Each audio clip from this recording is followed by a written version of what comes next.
Hello and welcome back to the Shades of Orange. Today I'm going to cover all of the true crime and fantasy books I read in the month of March.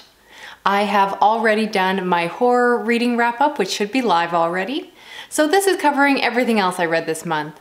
Starting with true crime, I read I'll Be Gone in the Dark by McNamara, and this is a really popular buzzy book, which I'm happy to say was well worth the hype. This book follows a true crime blogger who followed the case of the Golden State Killer. He was very active in the California region a while back for over a decade, and she tells his story of him going around and breaking into homes, and he was both a serial rapist and a serial killer. Given the nature of his crimes, you can expect that this is a very dark and troubling book. I found this book quite scary at times because of the fact that it was true. As a woman, one of my personal fears is something like a home invasion. So I personally could not read this book when I was home alone and would give that same warning, particularly to other female readers who might find this a little bit triggering or scary at times. But you know I love a dark book, and this one definitely delivered a good punch. Now, unfortunately, the author passed away while this book was still getting published, and so it was actually finished by people who were working with her. And because of that, I did notice some unevenness in the narrative. I felt like some chapters were more fleshed out than others, and it did affect my overall reading experience. So while I love this book, I didn't think it was quite perfect. Had the author been able to finish the book herself and tell the complete story the way she wanted to, I have a feeling this would be a 5-star read, but it was still a solid 4 stars, one of my favorite reads of the entire month, and I definitely recommend it. So that is I'll Be Gone in the Dark by McNamara. I also read a book that is really hard to classify. For this, I'm going to call it historical suspense, but that is Dust by Slade.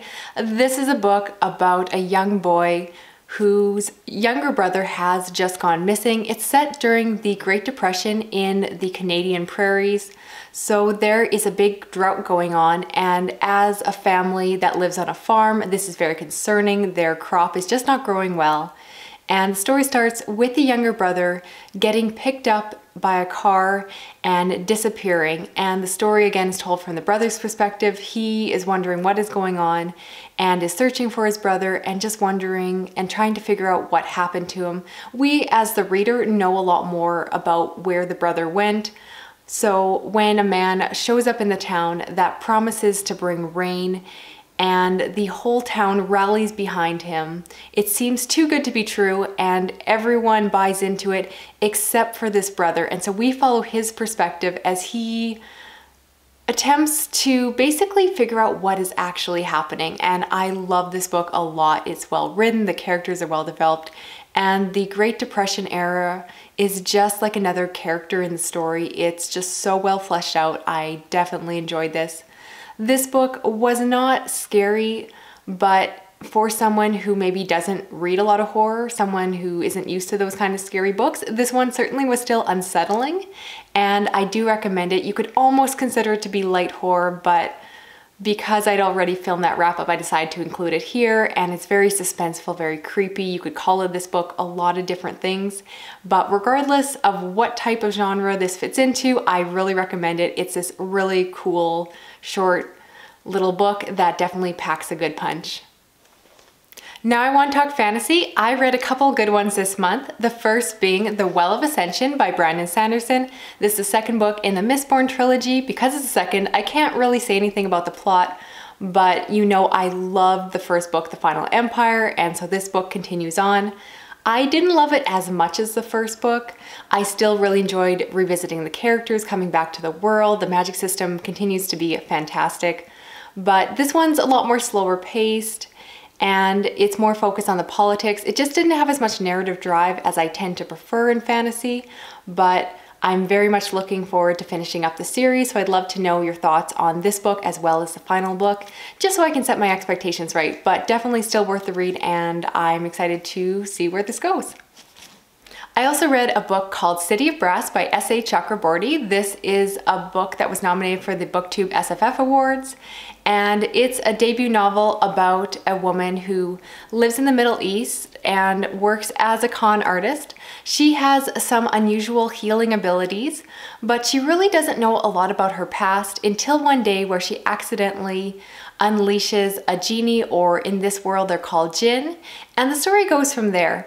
I liked a lot of things about this story. I really appreciated getting to read a fantasy story that wasn't set in that classic European style world, but I didn't particularly connect to the characters, and I did struggle with the plot itself. This first book really felt like it was just all world building, and I missed having a concrete goal where the story was headed.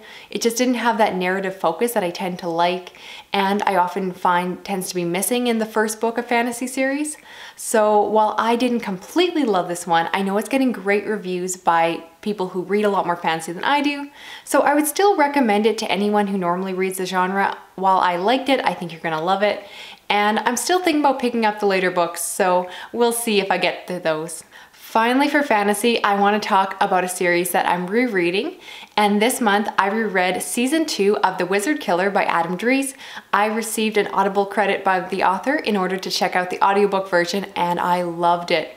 I talked about this before, but the narrator for the series is fantastic. He puts on such performance. If you're thinking about picking up this serialized fantasy, which is all about someone who wakes up in this world, he has lost his memories, he's trying to figure out what's going on, and the second book has a lot more plot development. You find out a lot more of what's happening. I just loved listening to it on audio. I definitely recommend it. And then afterwards, the author was so kind as to send me an early release of his third season of The Wizard Killer. And this I read as an e-copy, and I just inhaled it. It's just so action-packed, it's full of humor, adventure. This is a series that I just keep coming back to. I've reread it several times now, and I just cannot wait till season 4 now. So if you haven't picked it up, I do recommend it. I just cannot stop gushing about that series. I have done a review on the first book, so if you don't know much about it and want to hear more, I'll put a link places so that you can check it out for yourself.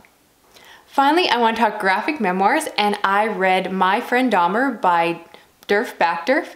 I included this in my top 5 books that I wanted to read in 2018 that I hoped would be 5-star reads.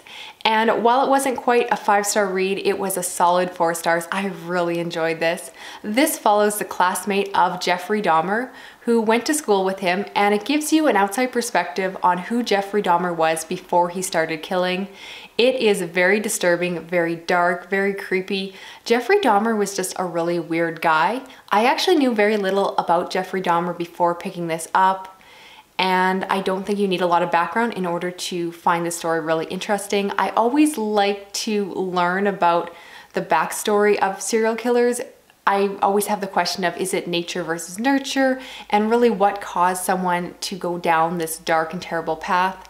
And I read this all in one sitting. I just inhaled it. Now, my only complaint with this graphic novel, which kept it from being 5 stars, was the artwork. It's done in black and white, which is fine, but the cartoon style just really didn't appeal to me. I just found it quite ugly, if I'm honest, and it just did take away from it being a perfect book.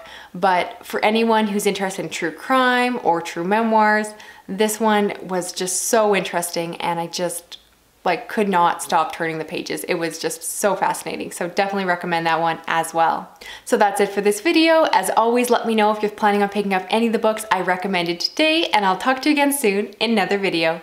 Thanks for watching. Okay, bye.